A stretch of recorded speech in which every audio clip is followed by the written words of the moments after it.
kita lihat apa yang sudah dilakukan pemerintah, izin saya berikan slide-nya.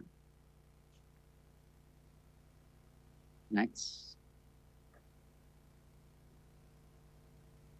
Mengenai argumentasi awal ketika banyak pihak bicara lockdown yang memang benar-benar dimatikan di sebuah kota atau sebuah provinsi, atau juga metode lainnya yang ada di beberapa negara lain seperti Jepang atau beberapa negara Nordik yang ada di Eropa.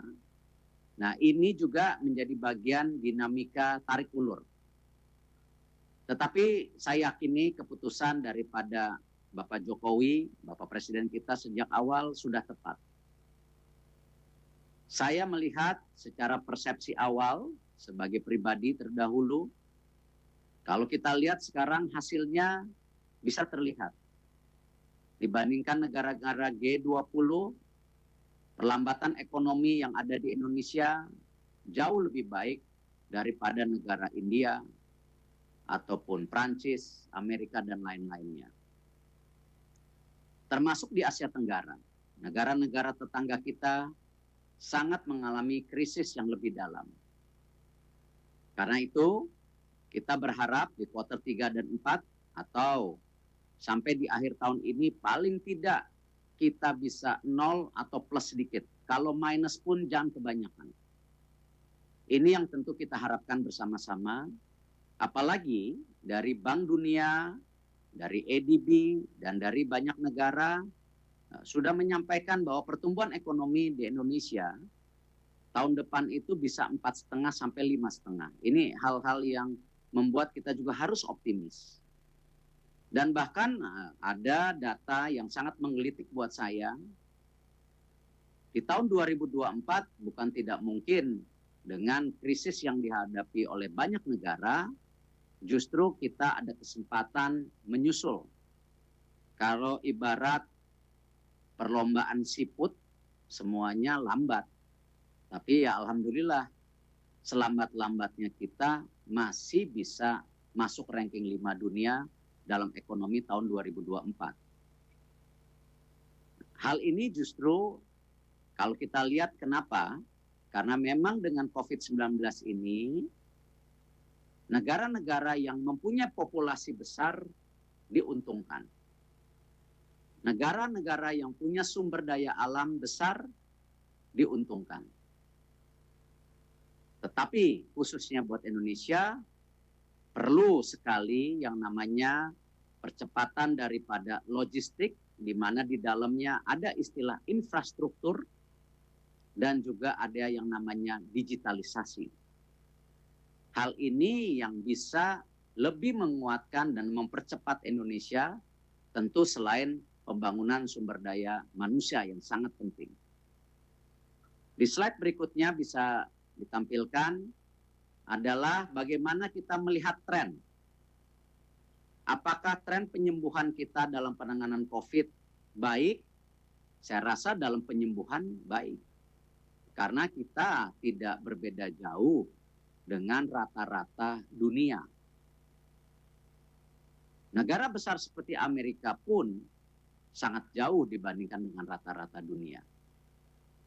Tetapi tentu ini yang saya tekankan kemarin mengenai fatality. Memang kita masih tinggi. Karena itu penekanan fatality ini menjadi sebuah fokus yang penting buat kita bersama. Sangat berat untuk seorang orang tua kehilangan anaknya. Sangat berat seorang anak harus kehilangan ibunya, bapaknya. Suami kehilangan istri. Istri kehilangan suami. Bahkan sebagai negara, kita juga kehilangan tokoh-tokoh dan pemikir-pemikir besar kita yang tidak mudah digantikan. Karena itu, fatality menjadi hal yang penting buat kita bersama-sama memfokuskan juga. Dan tentu hal ini tidak mungkin sukses kalau tidak kita lakukan bersama-sama antara pemerintah dan seluruh rakyat Indonesia. Slide berikutnya. Ini roadmap yang kita harapkan, bahwa tidak mungkin kita mengharapkan pertumbuhan ya, kalau tidak kita selesaikan yang namanya COVID-nya. Karena itu di roadmap ini jelas bagaimana kesehatan menjadi kunci. Bagaimana kampanye masker, mencuci tangan, menjaga jarak yang harus didukung oleh seluruh rakyat Indonesia menjadi hal yang prioritas. Disinfektan, testing, tracing, treatment. Ini hal yang penting. Bersamaan juga tentu dengan adanya fokus kesehatan itu, kita juga tidak melupakan bantuan produktif untuk masyarakat yang sangat membutuhkan.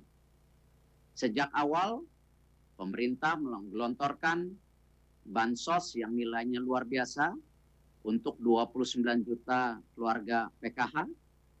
Ya, jadi kurang lebih mungkin 100 juta lebih yang mendapatkan. Lalu juga pada saat ini, kita juga terus melihat stimulus ekonomi tambahan yang berlangsung di akhir tahun dan sampai awal tahun depan.